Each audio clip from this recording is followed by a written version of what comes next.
जैसा कि last episode में हमने देखा था कि कॉइलिंग ड्रैगन रिंग के एक्टिवेट होते साथ ही लिन की किस्मत पलट गई। उसे एल्डर डिलॉन जैसे powerful saint as a master मिल गए और फिर लिन ने अपनी ग्रेट मेज बनने की जर्नी को शुरू किया। उसने अपनी काबिलियत के दम पर इस कॉन्टिनेंट की टॉप अकेडमी में एडमिशन ले ली। हालांकि ये अकेडमी काफी ज्यादा एक्सपेंसिव थी और लिन अपने फादर पर खर्चे का बोझ नहीं डालना चाहता था, तो उसने अपना पूरा फोकस ट्रेनिंग पर लगाया ताकि वो जल्द से जल्द छठी राउंड को अचीव कर पाए।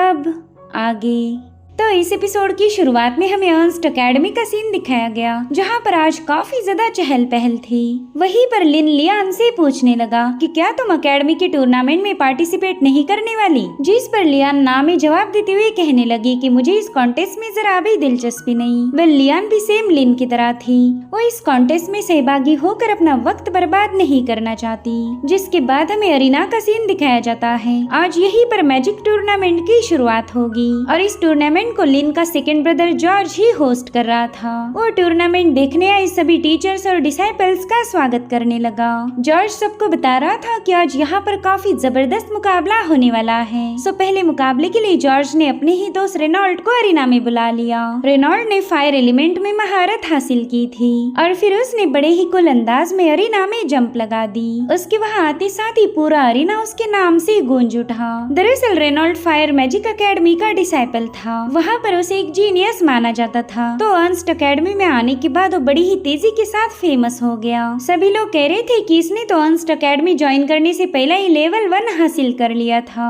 इसी वजह से ये अपने ओपोनेंट को काफी तगड़ी टक्कर देगा। और फिर जॉर्ज ने उसके ओपोनेंट का नाम भी अनाउंस किया। उसका नाम था लाइतो और ये वाटर एलिमेंट में माहिर है। खैर अरीना में तो मुकाबले चल रहे थे, लेकिन लिन उनमें शामिल नहीं होता। उसने तो अपना सारा वक्त ट्रेनिंग के नाम कर दिया था। यहाँ पर मास्टर डिलॉनो से बता रहे थे कि फर्स्ट लेवल का मेज बेसिक अमाउंट की मैजिकल एनर्जी को पजेस करता है, मगर ये मैजिकल एनर्जी अनरिफाइंड और केओटिक हो सकती है। तो इस एनर्जी का यूज करके जब वो मेज अपने स्पेल क्रिएट करेगा वो बिल्कुल भी स्टेबल नहीं रहेंगे, यानी कि वो पूरी तरह से अपने स्पेल्स पर डिपेंड नहीं रह सकता। अब बात करेंगे लेवल 2 मेज की। वो अपनी मैजिकल पावर को एक ऑर्डर और स्ट्रक्चर के साथ फ्लो कर सकता है। जो भी बंदा लेवल 2 पर जाएगा वो अपने मैजिकल फ्लो को काफी अच्छे से कंट्रोल करेगा, जिसके चलते उसे छोटे मोटे स्पेल्स को कंट्रोल करने की एबिलिटी भी गेन होगी। अब बात करेंगे लेवल 3 मेज की। ये लोग काफी ज्यादा पावरफुल माने जाते हैं। ये अपने स्पिरिचुअल एनर्जी की मदद से एक तूफान भी खड़ा कर सकते, यानी कि लेवल 3 वाला बंदा अपनी स्पिरिचुअल पावर का इस्तेमाल करके किसी को भी तगड़ी टक्कर दे सकता। और अगर हम लेवल 4 से लेकर लेवल 6 तक के बंदे की बात करें तो ये अपनी स्पिरिचुअल एनर्जी को कंडेंस करके उन्हें सितारों में बदल सकता है। इस लेवल पर पहुँचने के बाद तुम अपनी स्पिरिचुअल पावर से एक सितारे को कंडेंस कर पाओगे। और अब बात करते हैं लेवल 7 और उसके बियॉन्ड के लेवल की। ऐसे लोग अपनी स्पिरिचुअल पावर की मदद से एक पूरे स्टार मैप को बना सकते हैं। साथ ही मास्टर डिलॉन ने एक स्टार मैप कैसे दिख सकता है वो भी लिन को बता दिया। वो कहने लगे लिन फिलहाल तुम सेकंड लेवल पर हो, इसलिए तुम्हें मेरी हर एक इंस्ट्रक्शन को फॉलो करना होगा। कोशिश करो कि तुम अपनी एनर्जी को लेवल 3 तक पुश कर पाओ। वेल यहाँ पर लिन ढेर सारी एलिमेंटल पावर को अपने अंदर समा रहा था और अब उसने उन्हीं कंडेंस की हुई एनर्जी से सीधे जमीन पर हमला कर दिया। वहीं दूसरी तरफ परिणाम में भी एक जोरदार एक्सप्लोजन हुआ था। यहाँ पर रेनॉल्ड ने अपनी फायर पावर का इस्तेमाल करते हुए अपने ओपोनेंट पर डोमिनेंस साबित कर दिखाया। रेनॉल्ड ने तो ये मुकाबला महज 2 मिनट 30 सेकेंड्स में जीत लिया था और उसकी इसी एबिलिटीज से इम्प्रेस होकर सभी लोग उसके नाम को पुकारने लगे। अरीना में सिर्फ रेनॉल्ड का नाम ही गूंज रहा था और अब रेनॉल्ड फटाफट से अपनी सीनियर ब्रदर के पास पहुँच गया। डॉसन उसकी तारीफें करते हुए कहने लगा कि मेरे भाई तुमने तो मुझे इम्प्रेस कर दिया। आफ्टर ऑल तुम एक जीनियस हो, तो भला तुमसे और क्या ही उम्मीद की जा सकती। सच बताओ तो मुझे ऐसा फील हो रहा कि तुम ही इस चैंपियनशिप के विनर बनोगे। वेल इन दोनों की बातें यांग ने भी सुन ली थी और वो इस चैंपियनशिप को जीतना चाहता है, तो बेसिकली रेनॉल्ड उसका दुश्मन बन गया। वो रेनॉल्ड के वहाँ से जाने के बाद कहने लगा कि ये बंदा तो खुद की ही तारीफें कर रहा, इसे इतना भी समझ नहीं आ रहा कि ये बड़े से समंदर की एक छोटी सी मछली है जो कि कभी भी मेरा शिकार बन सकती। अगली बार जब मेरा इसके साथ मुकाबला होगा तब मैं इसे काफी अच्छा सबक सिखाऊंगा। और अब हमें टूर्नामेंट का सेकंड डे दिखाया जाता है। फर्स्ट डे पर जितने भी डिसाइपल्स क्वालिफाई हुए थे आज उन्हीं के दरमियान मुकाबला होगा और आज भी रेनॉल्ट ने अपना डोमिनेंस साबित कर दिया था। और अगर बात तीसरे दिन के क्वालिफायर राउंड की जाए तो इसमें यांग ने काफी अच्छा परफॉर्म किया और ऐसे ही कुछ दिन बीतते गए। यहाँ पर यांग क्वालिफायर टॉप 8 में पहुंच चुका था। जितने ज्यादा मुकाबले वो जीतता जा रहा था उसका घमंड उतना ही ज्यादा बढ़ता गया। सो इस तरह से यांग और रेनॉल्ट बड़े ही तेजी के साथ मुकाबले में लेवल अप हो रहे थे और इसी तरह से ये दोनों भी फिनाले के लिए क्वालिफाई हो गए। यांग ने तो पहले ही फैसला लिया था कि वो रेनॉल्ट को काफी अच्छा सबक सिखाएगा। और अब सीन शिफ्ट होकर हम लिन को देख पाते जो कि अभी भी अपने प्रैक्टिस में बिजी है। उसके आसपास काफी स्ट्रॉन्ग एनर्जी रिलीज हो रही थी। यहाँ पर लिन फायर और अर्थ एलिमेंट का इस्तेमाल करते हुए कुछ चट्टानों को उठा रहा था। उसकी एनर्जी की वजह से बड़ी बड़ी चट्टानें हवा में फ्लोट करने लगी। तो यहाँ पर लिन इन्हें एक साथ जोड़ने की कोशिश करता है लेकिन ये काम पूरा होने से पहले वो चट्टानें बिखर कर नीचे गिर गई। साथ ही साथ लिन भी काफी ज्यादा एग्जॉस्ट हो चुका था। वहीं पर बेबी भी समझ गया था कि उसके दोस्त को खुद पर ही गुस्सा आ रहा। इधर लिन ने अपना सारा गुस्सा जमीन पर पंच हिट करके उतार दिया और उतने में उसे मास्टर डिलॉन की आवाज आती है। वो कहते हैं बच्चे तुम लेवल 3 पर पहुँचना चाहते हो और मैं जानता हूँ कि तुम इसके लिए काफी ज्यादा डेस्परेट हो मगर तुम्हें यहाँ पर सब्र से काम लेना होगा। अगर जल्दबाजी करोगे तो कभी भी लेवल 3 पर पहुंच नहीं पाओगे। तुमने खुद को थोड़ा सा वक्त देना चाहिए। जिस पर लिन कहता है मास्टर आप एकदम सही बोल रहे हैं, मैंने अपने माइंड को शांत रख के प्रैक्टिस करनी चाहिए। और इतना कहते साथ ही लिन ने दोबारा से अपने एलिमेंट की प्रैक्टिस करना शुरू कर दी। वही दूसरी तरफ रेनॉल्ट अपने दोस्तों को मुकाबले के बारे में बताने लगा। वो कहता है कि मेरा अपोनेंट काफी ज्यादा स्ट्रॉन्ग था। उसे लगा कि वो मुझ पर अपना डोमिनेंस साबित कर रहा है तो मैंने भी उसे ऐसा दिखाया कि मैं पीछे हट रहा। और फिर जैसे उसने मुझ पर अटैक करने के लिए चार्ज किया मैंने सीधे अपने फायरबॉल से उस पर हमला कर दिया। मेरी बस एक ही मूव में वो मुकाबला खत्म हो गया। जिस पर जॉर्ज कहने लगा मेरे भाई तुमने कई सारे डिसाइपल्स को हरा दिया है। वो अपोनेंट इतने ज्यादा स्मार्ट नहीं थे इसलिए तुम उन्हें आसानी से हरा पाए लेकिन फाइनल में तुम्हारा अपोनेंट होगा यांग और वो बंदा काफी ज्यादा शातिर है। इतना ही नहीं तुम्हारी पावर्स में भी फर्क है। तुम मेज लेवल 1 पर हो और वो लेवल 2 पर है। जिस पर डॉसन कह रहा था कि सच बताओ तो मुझे उस यांग पर काफी ज्यादा गुस्सा आ जाता। अगर उसकी शक्ल मुझे गलती से भी दिख गई तो मेरा खून उबलना शुरू हो जाता है। उसे तो ऐसा लगता कि अर्न्स्ट अकेडमी उसके बाप की विरासत है। मगर कोई बात नहीं हमारा चौथा भाई रेनॉल्ट उसे काफी अच्छा सबक सिखाएगा। जिस पर रेनॉल्ट कह रहा था हाँ बिल्कुल मैं यांग को किसी को मुंह दिखाने के लायक नहीं छोड़ने वाला। वैसे यांग भी मेरे जैसे फायर एलिमेंट को कंट्रोल करता है और हम दोनों भी फायर एलिमेंट की एक ही क्लास को अटेंड करते हैं तो मैं उसकी फायर एलिमेंट पावर से अच्छे से वाकिफ हूँ। उसकी मैजिक अट्रैक्शन मेरे से थोड़ी बहुत अच्छी होंगी लेकिन मैं भी एक जीनियस मेज हूँ, आसानी से हार नहीं मानूंगा।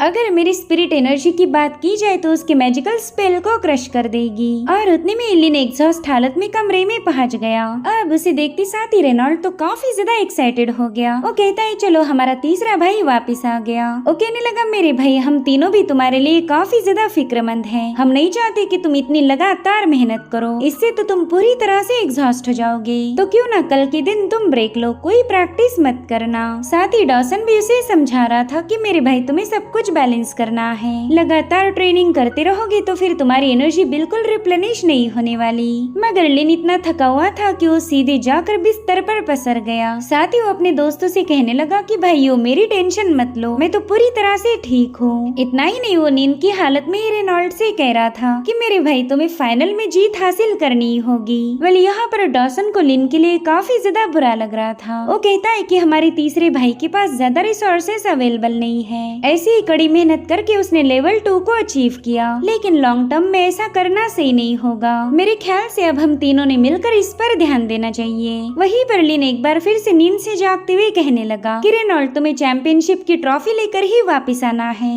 और इतना कहते साथ ही वो दोबारा से नॉकआउट हो गया। वेल लिन के दोस्त भी उसके लिए काफी ज्यादा परेशान थे और उन्होंने फैसला लिया था कि वो किसी न किसी तरह से लिन की मदद करेंगे। और अब हमें सीधे अगले दिन की कहानी दिखाई जाती है। आज यहाँ पर मैजिक टूर्नामेंट का फिनाले था, जिसके चलते मुकाबला शुरू होने से पहले ही यहाँ पर आतिशबाजी की जाने लगी और अब रेनॉल्ट अपने ओपोनेंट यांग के आमने सामने था। वहीं पर डॉसन अपने दोस्त को चिल्लाते हुए बताने लगा कि तुम बस अच्छे से फाइट करना, चैंपियनशिप तुम्हारी है। साथ ही अरीना में रेनॉल्ट को सपोर्ट करने वाले लोग काफी ज्यादा थे। वहीं पर कुछ लोग यांग को भी चीयर्स करने लगे। वो कह रहे थे कि यांग तुम अनस्टॉपेबल हो। वहीं पर जॉर्ज सबको बताने लगा कि आज का फाइनल काफी ज्यादा जबरदस्त होने वाला है। सभी लोग ये देखने के लिए बेताब है कि इस साल का चैंपियन कौन बनेगा। तो क्यों ना मुकाबला शुरू होने से पहले इन दोनों की बातें सुनी जाए। यहाँ पर रेनॉल्ट यांग को बता रहा था कि मेरी फायर एलिमेंट गजब की है। आज मैं अपनी फ्लेम्स के दम पर पूरी अर्न्स्ट एकेडमी को ग्लो करूंगा। आज अगर मैंने तुम्हें अपनी फायर का मजा नहीं चखाया तो मेरा नाम बदल देना। अगर तुम्हारी जगह कोई और होता तो मैं उसके साथ काफी तमीज से पेश आता, मगर तुमने तो अभी तक अपने हर एक अपोनेंट की डिसरिस्पेक्ट की है, इसलिए अब तुम भी जलील होने के लिए तैयार हो जाओ। उसकी बातें सुनते साथ ही यांग हंसने लगा। वो कहता है कि तुम भौंकने वाले कुत्ते हो जो कभी भी काट नहीं सकते। तुम अपने मामूली दोस्तों को बता देना कि तुम्हें उठाने के लिए तैयार हो जाए, क्योंकि थोड़ी देर में मैं तुम्हारा ऐसा हशर करूंगा कि तुम खुद के दम पर तो अरीना से बाहर नहीं जा पाओगे।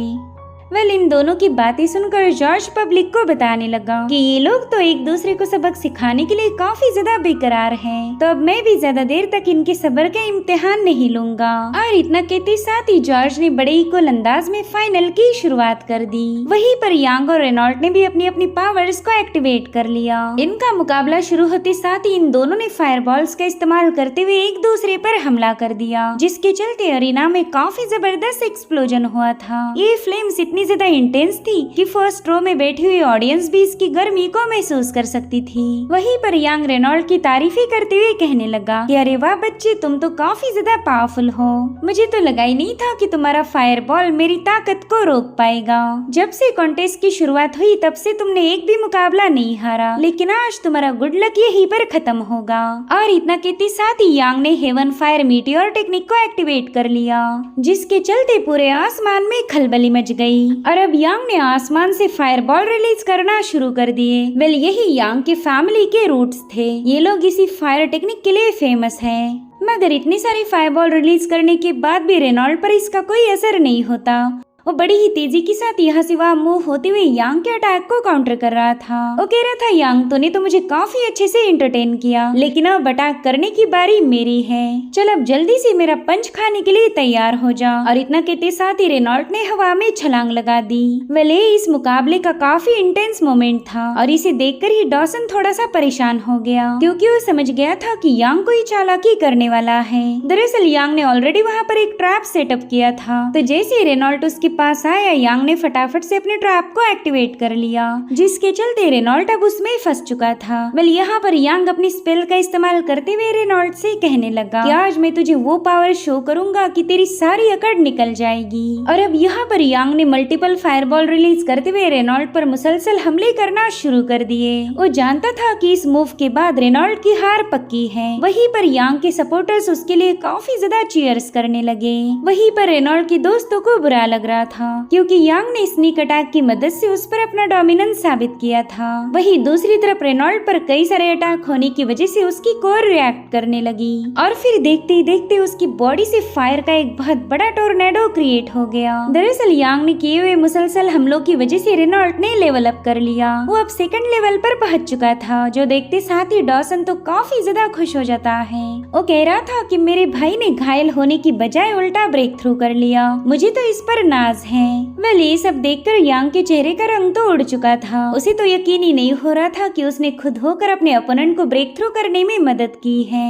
वहीं पर रेनॉल्ट उससे कह रहा था कि चल तूने काफी देर तक स्टाइल मार ली, अब नंबर मेरा है। और फिर रेनॉल्ट ने यहाँ पर हेवन फायर मीटियोर टेक्निक को एक्टिवेट कर लिया। उसके ऐसा करते साथ ही यांग पर तो फायर बॉल्स की बारिश होना शुरू हो गई, जिन्हें इस बंदे ने जैसे तैसे काउंटर कर लिया। वो सोचता है कि ये लड़का ऑलरेडी काफी ज्यादा पावरफुल था और अब अब तो इसने ब्रेक थ्रू कर लिया, पता नहीं अब इस मुकाबले में मेरा क्या होगा। और उतने में रेनॉल्ड ने अपनी एक और टेक्निक को एक्टिवेट कर लिया। इसे अर्थ फायर बाइंडिंग कहा जाता था। वेल उसके ऐसा करते साथ ही यांग के पाँव के नीचे एक फॉर्मेशन सेटअप हो जाता है और फिर जमीन से अचानक से अर्थ फायर के फ्लोज रिलीज होने लगे। अब ये देखकर ही यांग परेशान हो गया। वो कह रहा था कि आखिर ये चीज क्या है और वो इसे समझ पाई इससे पहले अर्थ फायर ने उसे बाइंडिंग करना शुरू कर दी। थोड़ी देर में यांग पूरी तरह से अर्थ फायर में जकड़ा गया था। वहीं पर यांग की ऐसी हालत देखकर रेनॉल्ड के दोस्त काफी ज्यादा खुश हो गए। वो कह रहे थे मेरे भाई अब इस यांग को इसकी औकात दिखा दे। और जो बंदे यांग के सपोर्ट में थे वो भी उसे चीयर अप करने लगे। वो कह रहे थे कि इतनी जल्दी हार मत मानो, जल्दी से खुद को आजाद करने की कोशिश करो। लेकिन फाइट बैक करना दूर, यांग को तो अपने हाथ पाँव भी हिलाने नहीं आ रहे थे। वो इरिटेट होते हुए बता रहा था कि पता नहीं ये क्या चीज है, मैं तो खुद को बिल्कुल आजाद नहीं कर पा रहा। इसलिए वो रेनॉल्ड को उकसाते हुए कहने लगा कि अगर तुझ में जरा सा भी दम है तो बस मुझे आजाद करके दिखा। जिस पर रेनॉल्ड कह रहा था कि थोड़ी देर पहले तो तुमने भी मुझे ट्रैप किया था, उस वक्त तो तुम्हें काफी ज्यादा मजा आया, अरे अब जबकि मजे लेने की बारी खुद की आई तो तुम्हें दिक्कत हो रही। बल यहाँ पर रेनॉल्ड उसके मुंह पर एक जोरदार पंच हिट करने वाला था, लेकिन उससे पहले यांग ने उसके सामने सरेंडर कर दिया। अब उसके मुंह से सरेंडर ये वर्ड सुनते साथ ही रेनॉल्ड ने अपने अटैक को रोक लिया। वो बेवजह यांग को कूटना नहीं चाहता था। रेनॉल्ड उससे कहता है अरे बाप रे, मुझे तो इसकी जरा भी उम्मीद नहीं थी, मुझे तो लगा ही नहीं था कि तुम हार मानोगे। चलो अब तुमने खुद होकर सरेंडर किया है तो मैं भी तुम्हें आजाद करता हूँ। और इतना कहते साथ ही उसने अपने अर्थ फायर बाइंडिंग फॉर्मेशन को हटा दिया। दरअसल यांग ने जो सरेंडर बोला था वो रेनॉल्ड के अलावा और किसी ने सुना ही नहीं, तो वो लोग काफी ज्यादा हैरान थे कि आखिर रेनॉल्ड ने इसे आजाद क्यों किया, अभी तक तो मुकाबला खत्म ही नहीं हुआ। और उतने में यांग अपने असली रंग में आ जाता है। वो रेनॉल्ड से कह रहा था कि तेरे जितना बेवकूफ मैंने आज तक नहीं देखा, मैं और तेरे जैसे मामूली बंदे के सामने सरेंडर करूंगा, ये तो सपने में भी नहीं हो सकता। और फिर उसने अचानक से रेनॉल्ड के चेहरे पर अपनी जबरदस्त फायर रिलीज करना शुरू कर दी। वेल यांग का ये हमला वाकई काफी ज्यादा ब्रूटल था। वो कहने लगा कि रेनॉल्ड तो लेवल 2 पर चला गया तो क्या हुआ, दरअसल मैंने अपनी कल्टीवेशन को हाइड किया था, मैं लेवल 2 पर नहीं बल्कि लेवल 3 का मेज हूँ। और अब यहाँ पर यांग ने गुस्से में आकर अपनी एक और टेक्निक को एक्टिवेट कर दिया जिसे अर्थ फायर आर्ट कहा जाता था। उसने वहाँ पर अर्थ फायर के न जाने कितने ही सारे फ्लोज क्रिएट करते हुए रेनॉल्ड को जकड़ लिया। और अब उसने रेनॉल्ड पर बड़ी ही तेजी के साथ अपनी अर्थ फायर रिलीज करना शुरू कर दी। वेल इस फायर की वजह से रेनॉल्ड काफी बुरी तरह से तड़पने लगा। उसकी ऐसी हालत देखकर उसके दोस्त भी हद से ज्यादा परेशान हो गए। यांग ने एक तो इसके साथ धोखेबाजी की थी और ऊपर से जानलेवा हमला किया। उसने साबित कर दिया कि पूरे एकेडमी में उसके जितना ईवल बंदा और कोई नहीं है। यहाँ पर डॉसन को भी अब यांग पर काफी ज्यादा गुस्सा आ रहा था। वहीं पर जॉर्ज यांग को समझा रहा था कि तुम ऑलरेडी इस मुकाबले को जीत चुके हो, इसलिए जल्दी से अपने अटैक को रोक दो। मगर यांग किसी की एक नहीं सुनता। वो कह रहा था कि मैं इस रेनॉल्ड को सबक सिखाना चाहता हूँ, इसे पता तो चले कि इसने किसके साथ पंगे लिए हैं। यांग की इन ब्रूटल हमलों को देखकर तो कुछ डिसाइपल्स ने अपनी आंखें बंद कर ली। उनसे रेनॉल्ड पर होने वाला टॉर्चर देखा नहीं जा रहा था और फाइनली यांग ने अपने फायर टोर्नेडो को खत्म कर दिया, जिसके चलते रेनॉल्ड बुरी तरह से घायल होकर अरीना में गिर जाता है। इसलिए डॉसन फटाफट से अपने दोस्त को संभालने के लिए पहुंच गया। वो यांग को गुस्से में कहने लगा कि तू एक नंबर का बेशरम है, तेरे जैसा बुज़दिल मैंने आज तक नहीं देखा था। मेरे भाई ने तुझ पर रहम दिखाकर तुझे फॉर्मेशन से आजाद किया था, लेकिन तूने उल्टा उसी पर हमला कर दिया। तब तक जॉर्ज भी रेनॉल्ड से मिलने के लिए वहाँ पर पहुँच जाता है और इन दोनों को वहाँ देखते साथ ही यांग तालियां बजाने लगा। वो कह रहा था वाह क्या बात है, तुम तीनों भाइयों का प्यार देखकर तो मैं इमोशनल हो गया। जॉर्ज मेरे ख्याल से अब वक्त आ चुका है कि तुम विनर का नाम अनाउंस करो। रही बात तुम्हारी इस लूजर भाई की तो इसे बाद में संभालते रहना। जो सुनते साथ ही डॉसन अपनी पावर्स को एक्टिवेट करते हुए यांग का मुकाबला करने के लिए तैयार हो गया, लेकिन जॉर्ज उसे रोक लेता है। वो उसे समझा रहा था कि इस कुत्ते के मुंह लगने से कोई फायदा नहीं होने वाला, फिलहाल तुम अपने माइंड को थोड़ा सा शांत रखो, फिलहाल हमने अपने भाई की हीलिंग पर ध्यान देना चाहिए। और अभी दोनों रेनॉल्ड को उठाकर वहाँ से ले जाने लगे। यांग कह रहा था जॉर्ज तेरा काम था मुकाबले की विनर का नाम अनाउंस करना, लेकिन तेरे से तो इतना भी नहीं हो पाया। खैर अब तू अनाउंसमेंट नहीं कर सकता तो मैं ही तेरा काम आसान करता हूँ। और फिर उसने अपना हाथ रेज करते हुए अपने ही नाम की अनाउंसमेंट कर दी। वो कह रहा था कि मैं ही इस अकेडमी का नंबर 1 फ्रेशर प्रेशर हूँ। अभी सीन यही पर कट होकर हम लिन को देख पाते जो कि अपने फायर एलिमेंट पर काम कर रहा था। उसने हवा में छलांग लगाते हुए सीधे जमीन पर एक जोरदार हिट कर दिया। वेल इसे अर्थ लैंसेस फॉर्मेशन कहा जाता था और इस बार तो लिन ने काफी जबरदस्त आइस लैंसेस को क्रिएट कर लिया था। अपने इस रिजल्ट को देखकर वो भी काफी ज्यादा खुश हो गया और उतने में मास्टर डिलॉन वहाँ पर पहुँच जाते हैं। ओके थे बच्चे, तुमने तो लेवल 3 के बेसिक स्पेल को भी मास्टर कर लिया। मुझे तो लगा ही नहीं था कि तुम इतनी तेजी के साथ इम्प्रूव करोगे। अभी सीन यहीं पर कट होकर हमें दावत का हॉल दिखाया गया जहाँ पर लिन अपने दोस्तों से मिलने पहुँच चुका था। उसने देखा कि रेनॉल्ड तो काफी ज्यादा गुस्से में है। वो यांग को बुरी भली गालियाँ दे रहा था। वह लिन को कोई आइडिया नहीं थी कि अरीना में क्या हुआ, इसलिए वो सीधे जाकर रेनॉल्ड को कांग्रेचुलेशन विश करने वाला था, मगर जॉर्ज उसे इशारों में चुप रहने के लिए बता देता है। तो लिन समझ गया था कि शायद रेनॉल्ड मुकाबले में हार चुका है, इसलिए वो चुपचाप से टेबल पर बैठ गया। उसने देखा कि रेनॉल्ड तो एक के बाद एक जाम उतारते जा रहा। तभी जॉर्ज उसे समझाता है कि मेरे भाई तुम ज्यादा टेंशन मत लो, अगर ये मुकाबला फेयर तरीके से किया जाता तो तुम ही इसके विनर होते, लेकिन यांग ने तुम्हारे साथ धोखा किया, तो तुमने इस मुकाबले से सबक लेना चाहिए कि आइंदा से कभी भी किसी पर भरोसा मत करना। अब ये सुनते साथ ही रेनॉल्ड तुरंत ही नॉर्मल होकर अपने दोस्तों के साथ एंजॉय करने लगा, लेकिन तब तक यांग दोबारा से वहाँ पर टपक चुका था। ओके तो रेनॉल्ड वाह क्या ही बात है, वैसे तो मुकाबले में जीत मेरी हुई, लेकिन मेरे बजाय तो तुम ही सेलिब्रेट कर रहे।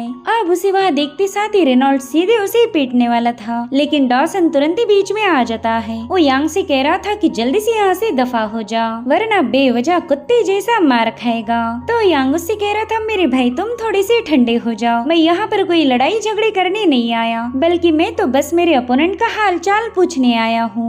मुझे अच्छे से याद है कि मैंने इसे बुरी तरह से घायल किया था। खैर अब रेनॉल्ड को सबक मिल चुका होगा कि उसने गलत बंदे से पंगे नहीं लेने चाहिए। वह लिन को भी यांग की बातें सुनकर काफी ज्यादा गुस्सा आ रहा था। वो कहता है कि जल्दी से अपनी बकवास बंद करके यहाँ से दफा हो जा। तो यांग उसके करीब जाते हुए कहने लगा कि तेरी तो कोई औकात नहीं, क्या तुझे वाकई ऐसा लगता है कि तू मेरे से पंगे ले सकता है? तो लिन ने जवाब के तौर पर सीधे उसे चोक करना शुरू कर दिया। यहाँ पर यांग की हालत तो एक ही सेकंड में खस्ता हो गई। वो लिन से कह रहा था कि तू जानता ही नहीं कि मैं कौन हूँ, जल्दी से मुझे रिहा कर दे, अभी के अभी मुझे नीचे रख, वरना तेरे लिए मसले खड़े हो जाएंगे। तो लिन ने उसे नीचे रखने की बजाय उस पर एक जोरदार लात जड़ दी, जो देखते साथ ही लिन के दोस्तों के चेहरे पर स्माइल आ जाती है। इधर यांग के चमचे जैसे तैसे उसे उठा लेते हैं। वो कहता है अरे बाप रे, मुझे तो यकीन ही नहीं हो रहा कि इस गाँव के आए देहाती ने मुझ पर हमला किया। अब वो भी फाइट करने जाने वाला था, लेकिन उसके चमचों ने उसे रोक लिया। तो यांग लिन से कहने लगा कि मैं एक मैजिशियन हूँ, मैं कॉम्बैट का इस्तेमाल नहीं करता, अगर तुझ में दम है तो मैजिक का यूज करके मुझे हरा के दिखा।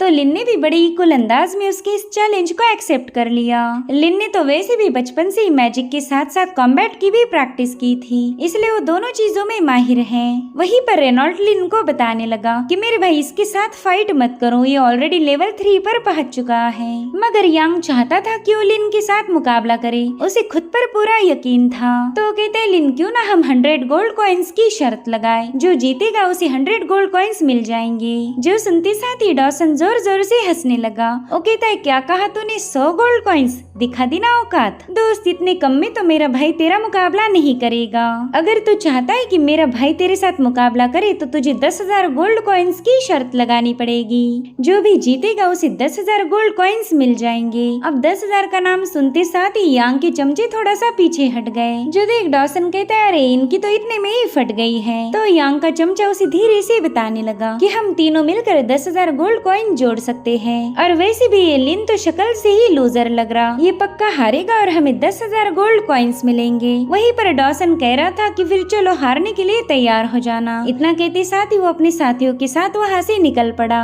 वहीं पर यांग ने गुस्से में आकर वाइन का ग्लास ब्रेक कर दिया। वो कह रहा था कि मैं इन सब का घमंड तोड़ने वाला हूँ, मुकाबले के दिन मैं इन्हें इस तरह से जलील करूंगा कि ये कभी मेरे सामने नहीं आएंगे। और इसी के साथ एपिसोड यहीं पर एंड हो जाता है। Thank you so much for watching, bye bye, take care.